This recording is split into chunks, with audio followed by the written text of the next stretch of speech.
27 practice tips from a pro guitar player and teacher to help you avoid that horrible feeling when you're practicing and nothing seems to improve.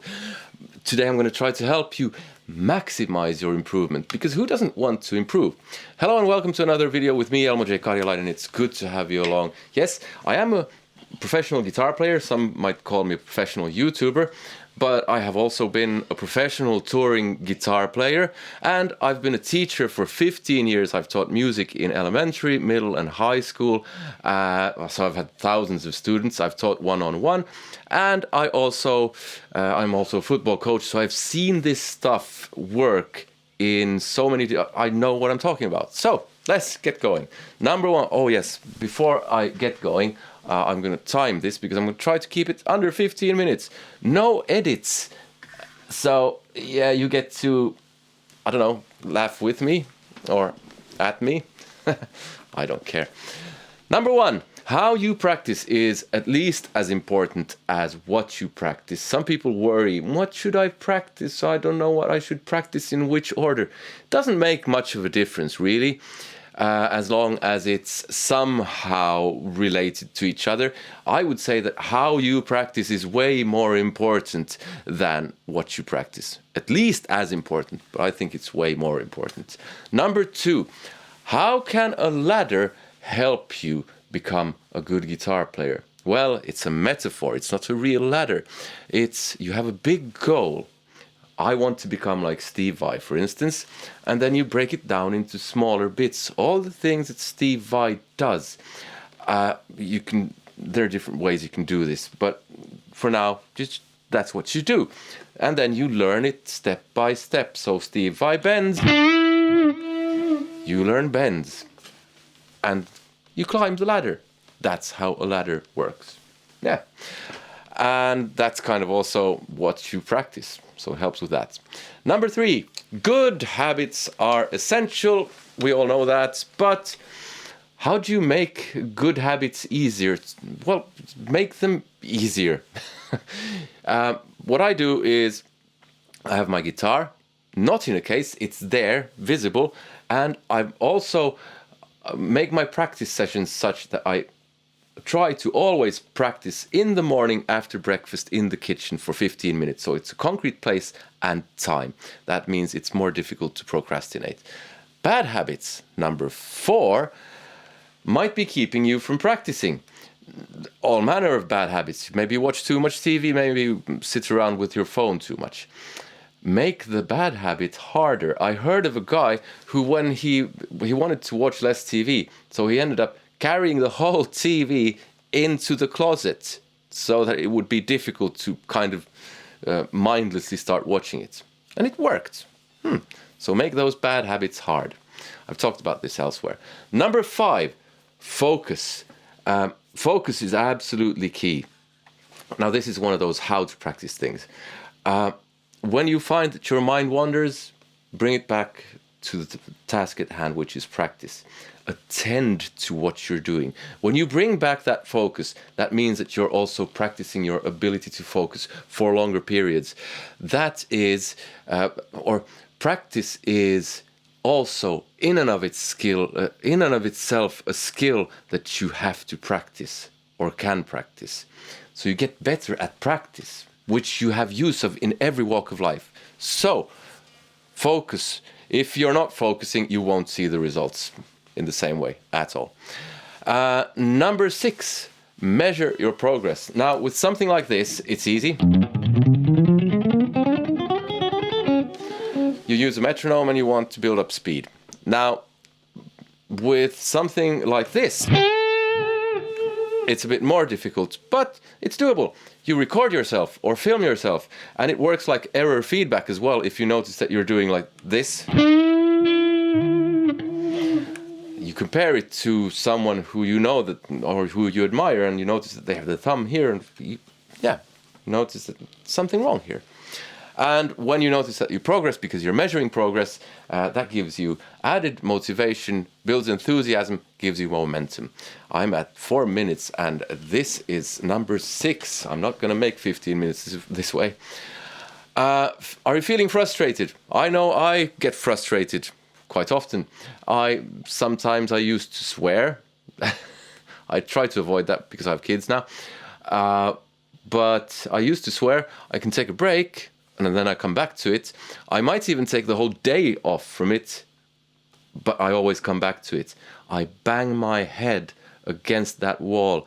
The wall gives up if the head is thick enough. Yeah, come back to it. Determination. Number 8. Sound is in the fingers. Now, what do I mean by this? I mean, don't worry about your gear so much. No gear acquisition syndrome. Every minute that you sit around fantasizing about gear is time that you're not practicing. I know that the amp makes the sound, but you make the music. So practice. Forget about the gear. Don't worry about it too much. Number 9. Imagine you're practicing for a 100-meter sprint by going out for a walk for 1 minute. That's how a lot of people practice guitar. They play stuff they already know. They don't push their boundaries. You should always be learning new things and pushing your boundaries. That's how you improve. If you're not failing at all, then you're just repeating what you already know. That's not practice. Number 10. There is no reason why you cannot learn this instrument. You just do it. Practice. Believe in it. It will come. If you say, I cannot learn this instrument, well, self-fulfilling prophecy and all that. Number 11. My fingers are so short. That's an excuse. Lots of people have played guitar very successfully with very short fingers. Stop the excuses. Start learning. Number 12. Break it down. So, let's say you have a 2-minute song and at 1 minute there's a tricky bit and you stumble and you start from the beginning. Why do you start from the beginning? Practice that little thing that you're having trouble with until you can do that. Then you start from the beginning. That's what I mean by break it down.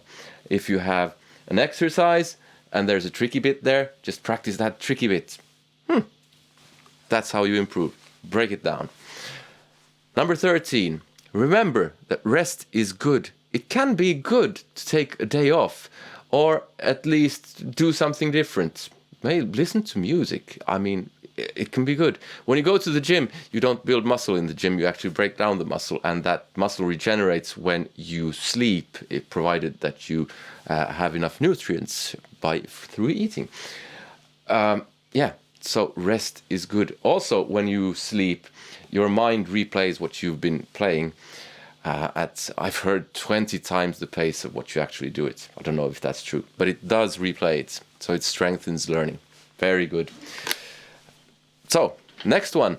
14. Remember, consistency compounds. It's like rolling a snowball down a hill. It just gets bigger and bigger. If you don't know what compounding means, like compound interest, it works like compound interest, kind of. There are videos on that on the YouTube.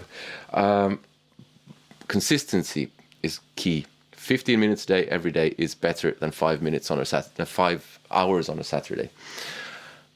Number 15, be competitive. If you, this is something, I mean, it's not a competition, it's music. But in terms of practice, be competitive. If that guy can learn it, so can I. I'm going to be better than that person. And, I mean, it can give you added motivation. That's what I mean by being competitive. Don't have to be a sore loser. Number 16. Exercises are good. That's one exercise. There are different exercises for different things. Sweeping. Good luck fitting that thing into a song, by the way. And but exercises are pure technique. You get technique, which means that you can play more difficult things that you might want to play. If you don't want to play difficult things, don't. Number 17. licks are good exercises. So here's a lick. What's wrong with my pedal?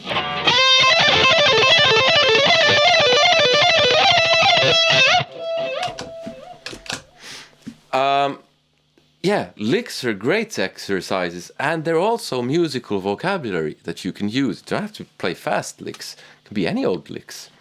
Yeah, so practice licks. Number 18. Look at my cheat sheet. Actual music is great as well. Learn actual music. You're learning by doing. But remember to learn new music or music that's at the edge of your abilities. Yes. So learning by doing. Then we have number 19, learning by failing. Fail often when you practice. Why? Because, like I said earlier, if you're not failing, you're not really practicing. Now, you should not get into the habits of always failing. That's not what I'm talking about. But don't be afraid to fail. Nothing happens. You learn. Number 20, 10 minutes gone. I can do this in under 15. Play with others. You can learn so much from playing with others. If you can't play with others, you live somewhere where there's no one but a pack of hungry wolves outside.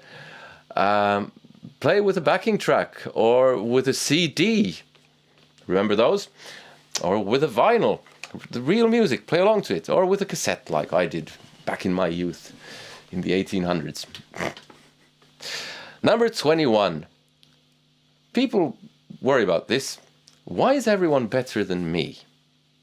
Well, they're not. I don't mean me. I mean you. Everyone is not better than you. It's an insecurity issue. And everyone has insecurities. Everyone is not better than you. Just focus on improving. It doesn't matter how good you are today.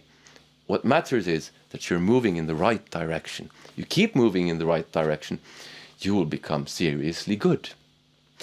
Next one, 22. Fun.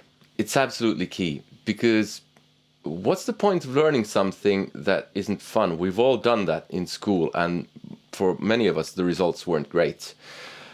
If it's fun, we will want to do it